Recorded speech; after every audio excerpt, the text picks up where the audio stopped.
बैसाख के महीने की किसी भी सोमवार के दिन, किसी भी सोमवार के पार्थिव शिवलिंग के निर्माण का। और उसमें एक बात कही गई कि जब संसार का मनुष्य मृत्यु लोक में रहने वाला मानव, मृत्यु लोक में रहने वाला मनुष्य मिट्टी के शिवलिंग का निर्माण करता है, पार्थिव शिवलिंग का निर्माण करता है, और जिस घर में पार्थिव शिवलिंग का निर्माण होकर उसकी पूजन होती है, घर का सदस्य उस पर अगर एक बूंद जल समर्पित कर देता है तो जितने घर के सदस्य होते हैं उस पार्थिव शिवलिंग के निर्माण को करने वाले होते हैं, पूजन करने वाले होते हैं, उनको 6 महीने तक किसी बड़ी बाधाओं को झेलना नहीं पड़ता, वो दुख अपने आप पड़ जाएगा। घर में पार्थिव शिवलिंग का निर्माण कर लिया। जिस दिन तुम्हारा दिल कर जाए कि आज मेरा मन है मैं पार्थिव शिवलिंग बनाऊं, गमले में से मट्टी लो, खेत में से मट्टी लो, जहां से मट्टी ले सकते हो। घर के बाहर कोई गमला हो, बगीचा हो, शहरों में जमीन पर कहां मट्टी ढूंढने जाओगे, तुम्हारे जो गमले लगे रहते हैं उसमें से मट्टी ले लो, पर छोटा सा पार्थिव शिवलिंग का निर्माण।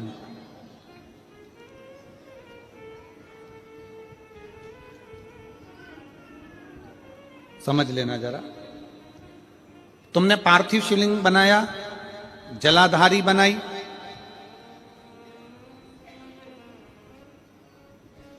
पूजन कर लो जिस दिन तुम्हारा मन करे। कोई तिथि, कोई बार, कोई दिन, कोई समय, कोई घड़ी, कोई पल, कुछ मत देखो। तुमने पार्थिव शिवलिंग का निर्माण किया। 3 आखा चावल, 3 अक्षत। आखा चावल जानते हो, साबुदाना, आखा चावल।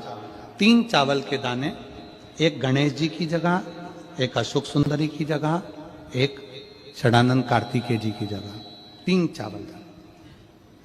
3 दुर्वा, एक गणेश जी की जगह, एक अशोक सुंदरी की जगह, एक षडानंद कार्तिकेय जी की जगह। 3 बेलपत्र, जहां पर माता पार्वती जी का आपने ये जलाधारी बनाई है, उसी जलाधारी पर यहां से पानी बहता है, इसके ठीक विपरीत में यहां 3 बेलपत्र, तीनों रख दीजिए। और छोटा सा कलश हो या बड़ा सा कलश हो, 3 लोटा जल यहां बैठकर, जहां पर आपने बेलपत्ती रखी है उसी के वहीं पर बैठकर इस शिवलिंग पर 3 लोटा जल धीरे धीरे अपने मन की कामना कर कर, बाबा आज मैं दुखी हूं, बाबा मुझे ये तकलीफ है, बाबा मेरे बच्चे ये काम में गए हैं, बाबा ऐसा है। 3 लोटा जल बाबा को धीरे धीरे अपने भाव कहकर, फिर तुम्हारे पास में जो पूजन का सामान हो वो चढ़ाकर बाबा की आरती कर कर दिया लगा दो। जब दिया ठंडा हो जाए उस शिवलिंग का विसर्जन कर दो। आप पाओगे, आपने अगर 2 या 3 बार कभी भी तुम्हारा मन करा कर लिया, आपको खुद लगेगा कि मेरे घर में संपदा कैसे बढ़ रही है और कार्य कैसे सिद्ध हो रहा है। शिव आराधना में भगवान शंकर की, शिव भक्ति में भगवान शंकर की अविरल भक्ति में पार्थिव शिवलिंग का निर्माण और पार्थिव शिवलिंग की पूजन हमें बल प्रदान करती है, हमें बल देती है। 3 महीने ऐसे होते हैं जिनमें 16 सोमवार के व्रत को पहले सोमवार पर उठाया जाए। सावन का महीना, बैसाख का महीना, और तीसरा जम के बोलो मार्ग शीश का महीना। ये 3 महीने ऐसे होते हैं जिनमें 16 सोमवार के व्रत को पहले सोमवार पर उठाया जाए। बैसाख के महीने में सोमवार का एक नियम बना कि महीने का एक सोमवार मुझे ऐसा करना है, 3 नियम धारण करना है महीने के सोमवार को। पहला, सुबह जाकर शंकर भगवान को 1 लोटा जल चढ़ाना है। दूसरा, दोपहर के समय पर जाकर मुझे बेलपत्री के वृक्ष के नीचे एक चावल का दाना रखकर बेलपत्री की 7, 11, 21, 108, 51 जितनी परिक्रमा आप लगा सकते हो वो लगाना है। और तीसरा, बेलपत्री के वृक्ष के नीचे और शंकर के मंदिर के दरवाजे पर मुझे एक घी का दीपक लगाना है। बस ये 3 नियम जिसने महीने में एक बार ले लिया, समझ लो उसको पीछे हटने की जरूरत ही नहीं, वो आगे। 2 चीजें बड़ा स्मरण में रखिएगा। एक, बैसाख महीने में मट्टी के पात्र का जल। अभी क्या चल रहा है? फागुन। अभी क्या चल रहा है? फागुन। जब बैसाख का महीना आए ना,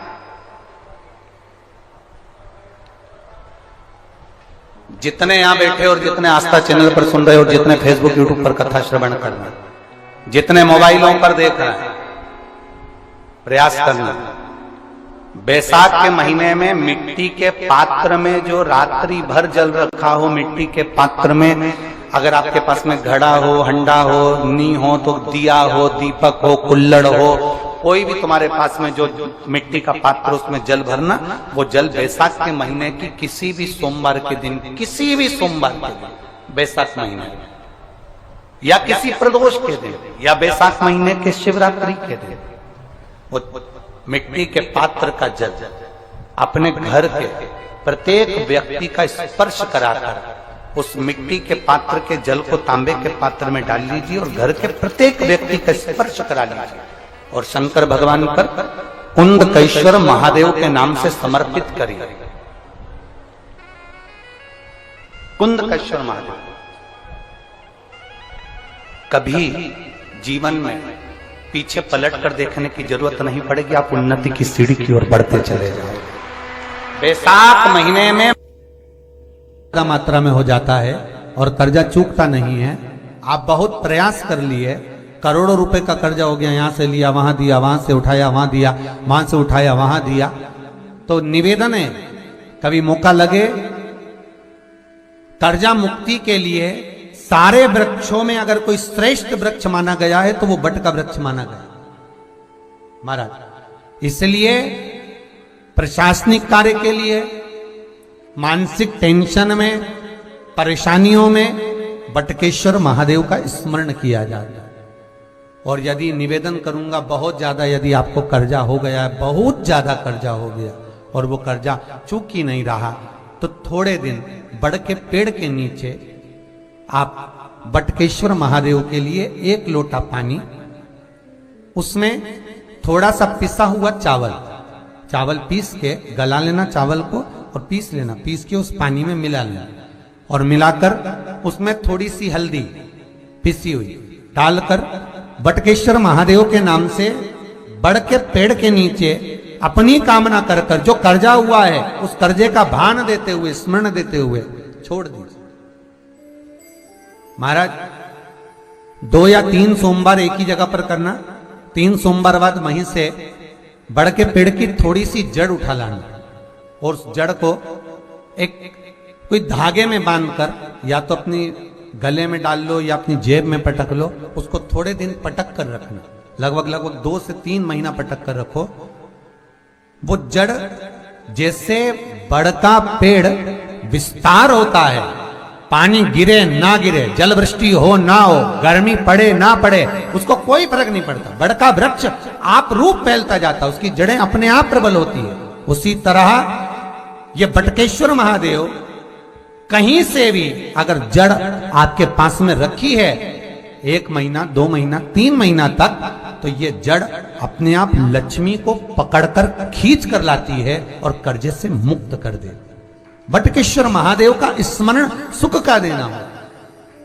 जिस व्यक्ति की नौकरी नहीं लगती, सर्विस नहीं लगती, हर जगह पर अप्लाई कर रहा है, बार बार इंटरव्यू देने जा रहा है, लगातार उसको अगर सफलता प्राप्ति नहीं हो रही है तो धतूरा ढूंढो। धतूरा कहीं बाजार में नहीं मिलेगा, किसी वृक्ष से धतूरा तोड़ लिया, कुछ मत चढ़ा, तू शंकर जी के मंदिर में जाकर तेरा नाम और गोत्र बोल और शिव जी को धतूरा चढ़ाना चालू कर दे और बाबा से विनती कर, धतूरा चढ़ाना चालू कर।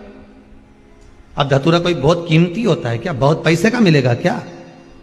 कहीं पे भी मिल जाएगा। धतूरा तोड़ और चढ़ा शंकर जी को। रोज नियम बना ले कि 1 धतूरा मैं शंकर जी को चढ़ाऊंगा, प्रतिदिन चढ़ाऊंगा, शिव जी से जाकर निवेदन करूंगा प्रतिदिन।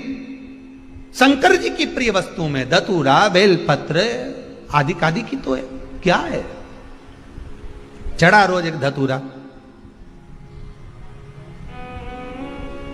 फिर वही धतूरा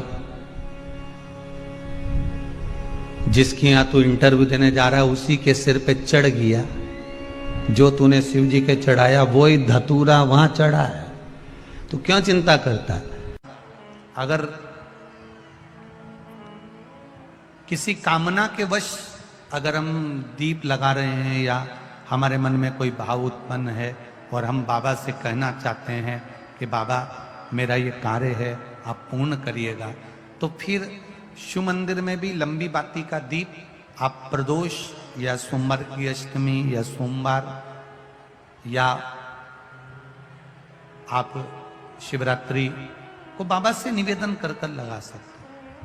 हाँ, विशेष जब कोई एक बहुत बड़ी बात हो और आपके कार्य में कहीं अटकल हो रही हो, तो एक ही दीप में दो बाती, शिव और शक्ति, लंबी बाती बनाई शिव और शक्ति के नाम से, दो बाती एक साथ एक दीप में भी लगा सकते हैं। पर कब? जब विशेष कोई आपका कार्य हो और वो अटक रहा हो, विशेष कोई कार्य, और आप बाबा से प्रार्थना कर रहे हो, तो दो बाती का भी प्रयोग आप कर सकते हो। ऐसे शिव तत्व को जान। शिव महापुराण की कथा तो ये तक कहती है कि अगर जिंदगी में कोई नशा करने वाला व्यक्ति हो ना, बहुत दारू का नशा या चिलम का नशा या चरस का नशा या अन्य नशे ज्यादा करता हो, और कोई नशे से युक्त अगर व्यक्ति है, बहुत नशेला व्यक्ति है, बहुत नशे में डूबने वाला अगर कोई व्यक्ति है, तो शिव महापुराण की कथा तो यहाँ तक कहती है कि बेल पत्र के बीच वाले पत्ते पर, बेल पत्र के अगर बीच वाले पत्ते पर गौ माता का घृत, गाय के दूध से बना हुआ घी अगर बीच वाले पत्ते पर लगाकर शंकर भगवान को समर्पित करा जाए, और वही पत्ते को उठाकर, उसी पत्ते को उठाकर भगवान शिव जी का कृतिवशेश्वर नाम लेकर, अगर वही पत्ता उठाकर कोई बहुत नशे में धुत अगर व्यक्ति रहता है, और उस व्यक्ति को प्रत्येक सोमवार को एक पत्ता गाय के घी का बीच वाली पत्ती पर लगाकर शिव को चढ़ाकर कृतिवशेश्वर नाम भगवान का धारण कराकर उस पत्ते को वापस लाकर नशा करने वाले व्यक्ति को अगर ज्यादा से ज्यादा 11 सोमवार भी अगर वो पत्ता खिला दिया, तो वो धीरे धीरे नशे से दूर होता चले जाता और उसका नशा छूटते चले जाता। सोमवार के दिन पंच बेलपत्र, पंच पुष्प, पंच दुर्वा और पंच पात्र जल, सोमवार के दिन शिव जी के मंदिर में प्रातः के समय पर बाबा को एक बेलपत्र, एक दुर्वा, एक पुष्प, एक लोटा जल समर्पित कर कर थोड़ी देर रोककर श्री शिवाय नमस्तुभ्यम या पंचाक्षर मंत्र ओम नमः शिवाय स्मरण कर कर, महामृत्युंजय मंत्र का स्मरण कर कर, फिर बेलपत्र, फिर दुर्वा, फिर पुष्प, फिर जल, ऐसा 5 पंच बेलपत्र, पंच दुर्वा, पंच पुष्प, पंच पात्र जल तुम रुका जी का नाम लेकर समर्पित कर कर उस जल का आचमन करिए। 5 सोमवार या 7 सोमवार करिए, बाबा गर्भ अवश्य ठहराएगा और संतान अवश्य हो। कितना सुंदर कहा है महाराज। मान लो कोई काम है आपका और आपका वो काम नहीं हो रहा, आपने पूरा प्रयास कर लिया, बहुत मेहनत कर ली, और वो काम यदि आपका नहीं हो रहा, तो एक नियम बनाओ, 5 सोमवार, 5 बेलपत्र, 5 चावल का दाना, 5 कनेर का पुष्प पीला,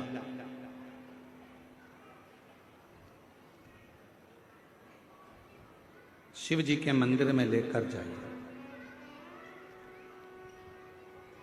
सबसे पहले अशोक सुंदरी वाली जगह पर वो 5 बेलपत्र, 5 चावल के दाने और 5 कनेर का पुष्प, अशोक सुंदरी की जगह, आपको मालूम है ना अशोक सुंदरी की जगह सबको। तो जैसे ये जो शिवलिंग है, ये जो जलाधारी है, ये माता पार्वती जी का हस्त कमल है। शिवलिंग शंकर भगवान का स्वरूप है। जल जो बहता है, राइट में गणेश जी, लेफ्ट में कार्तिकेय जी, बीच में एक मोटी सी लाइन होती है शिवलिंग के सामने, वो अशोक सुंदरी का स्थान है। शिवलिंग के ठीक ऊपर भगवान शंकर जी का जो जल बूंद बूंद गिरता है, वो भगवान शंकर जी की 5 बेटियां जया, विषहरा, श्यामली बारी, दौतली और देव। इस स्थान पर आप जो भी 5 बेलपत्र, 5 चावल का दाना, 5 कनेर का पुष्प लेकर गए हो, यहां समर्पित करो। शिव जी से प्रार्थना करो, बाबा मेरा ये काम है पूर्ण होना चाहिए। बहुत हाथ पैर जोड़ लिए लोगों के, हो नहीं रहा। यही सामग्री को उठाकर शंकर भगवान के शिवलिंग पर समर्पित करो। बाबा से प्रार्थना कर कर बाबा इसको स्वीकार करना। जैसे अशोक सुंदरी की बात को आप स्वीकार करते हो, वैसे ही अशोक सुंदरी की बात को स्वीकार कर कर मेरी झोली भरना। 5 सोमवार बाबा के मंदिर में जाकर ये प्रयास करना प्रारंभ करो, ये कार्य करना प्रारंभ करो। मेरा देव अधिदेव महादेव जो कार्य अटक रहा है उसको पूर्ण तरह से कर ही दो, पूर्ण तरह से। 5 सोमवार का नियम बनाओ, 5 बेलपत्र, 5 चावल के दाने और 5 बोलो बोलो कनेर के पुष्प, पीला शिव शिव। जिसके घर में संपदा की कमी होती है, जिसके घर में कर्जा बढ़ जाता है, लक्ष्मी नहीं आती, बहुत टेंशन की जिंदगी जीता है मनुष्य, व्यापार चल नहीं रहा, बहुत तकलीफ का जीवन चल रहा होता है, तो आज भी नियम है महाराज कि सोमवार, शुक्रवार, ये 2 वार ऐसे हैं, इन 2 वार को यदि कटोरी में थोड़ा सा शहद रखकर, मधु रखकर यदि लक्ष्मी जी का स्मरण किया जाए और माता लक्ष्मी जी का स्मरण कर कर एक लाल पुष्प उस कटोरी के सम्मुख में माता लक्ष्मी का नाम लेकर रखा जाए और बाद में वही शहद, वही मधु और वही पुष्प सोमवार का दिन और शुक्रवार के दिन लक्ष्मी का पूजन कर कर, स्मरण कर कर, दूसरे दिन शुक्रवार के दिन पूजन करें, शनिवार के दिन उस मधु का, उस पुष्प का विसर्जन करें, सोमवार के दिन पूजन करें लक्ष्मी जी का स्मरण कर कर, और मंगलवार के दिन अगर विसर्जन करें, 5 या 7 सोमवार या शुक्रवार को यदि आप मधु का भोग लक्ष्मी जी को लगाना प्रारंभ कर दें, शिव का नाम स्मरण कर कर, तो उसके घर में कभी संपदा की कमी नहीं होती। लक्ष्मी उस संपदा को बढ़ा। रात को नींद नहीं आ रही है तो बैसाख के महीने में जो दुर्वा होती है, इस दुर्वा को तोड़ लाओ। जहां पर अशोक सुंदरी का स्थान होता है, जहां पर अशोक सुंदरी का जो स्थान होता है, उस अशोक सुंदरी के स्थान पर उस दुर्वा को रख दो और कुंदकेश्वर महादेव का नाम लो। कौन से महादेव का नाम लेना है? कुंदकेश्वर। उस दुर्वा को उठा कर लिया। बैसाख के महीने में कोई भी तिथि, कोई भी दिन, कोई भी वार आप बैसाख के महीने में कर सकते हो। उस दुर्वा को लेकर आओ, लगभग 20-25 दुर्वा लेना, उसको लेकर आइए। सुबह सुबह कुंदकेश्वर महादेव का नाम लेकर उस दुर्वा को लेकर आना प्रारंभ कर। लगभग 20-25 दुर्वा लेना, एक दुर्वा रोज खाओ। सुबह सुबह कुंदकेश्वर महादेव का नाम लेकर कोई ना कोई खाना, रात्रि को नींद नहीं आना, बेचैनी हो जाना, एक दुर्वा घबराहट जो पथरी है या नेत्रों में तकलीफ है, दिन की वो या कोई ना कोई रात्रि को नींद नहीं, 4 या 5 दिन लगेंगे अपने रात, आपको कोई गोली खाने की जरूरत नहीं पड़ेगी, नींद अपने आप आना प्रारंभ हो जाएगी। और देखिए अशोक सुंदरी वाली जगह पर 4 समर्पित कर कर कुंदकेश्वर महादेव, आपको कोई गोली खाने की जरूरत नहीं पड़ेगी, नींद अपने आप आना प्रारंभ हो जाएगी। और देखिए बैसाख महीने की जब शिवरात्रि आए या बैसाख महीने में अष्टमी तिथि आ जाए या बैसाख महीने में सोमवार का दिन पड़ी जाए, तो प्रयास करना कि आप संतति के लिए, संतान के लिए आप उपयोग कर सकें। एक मिट्टी के पात्र, उस मिट्टी के पात्र के ऊपर एक तांबे का पात्र, अब जरा माता में बड़ा ध्यान लगाकर सुनिएगा, मट्टी का पात्र और मट्टी का अगर कोई कलश है छोटा सा, उस कलश के ऊपर तांबे का कलश, माता प्रसूति, दक्ष प्रजापति और माता वीरणी, इन तीनों का स्मरण कर जो बड़ के पेड़ के नीचे जो शिवलिंग हो बड़ के पेड़ के नीचे जो शिवलिंग विराजमान हो, चाहे वो ओटले पर हो, चाहे वो पत्थर का हो, चाहे वो सीमेंट का हो, चाहे वो कंकर का हो, चाहे वो मार्बल का हो, चाहे वो जिस भी चीज का हो, बड़ के पेड़ के नीचे जो शिवलिंग हो उसमें सीधे जब आप कलश लेकर जाएंगे तो मिट्टी का पात्र, उसके ऊपर तांबे का पात्र भरा हुआ, दोनों को एक साथ पकड़ कर ले जाएंगे। और जब आप शिवलिंग पर दक्ष प्रजापति, प्रसूति और वीरणी, इन तीनों का नाम लेकर सीधे हाथ में मिट्टी का पात्र, उल्टे हाथ में तांबे का पात्र लेकर धीरे धीरे शिवलिंग पर जल समर्पित करेंगे और उस जल का पान उसी वट वृक्ष के नीचे दोनों पति पत्नी अगर पान कर लेते हैं और संतान की कामना कर लेते हैं तो भी मेरा महादेव संतान प्रदान करता ही करता है। पर और समर्पित करने के बाद उस बेल की महत्वता देखिए, जो बैसाख महीने में बाबा शंकर को जो चढ़ाया जाता है और 1000 अश्वमेध यज्ञ का पुण्य फल हम प्राप्त कर लेते हैं मात्र एक फल चढ़ाकर, मात्र एक फल चढ़ाकर। हे पार्वती,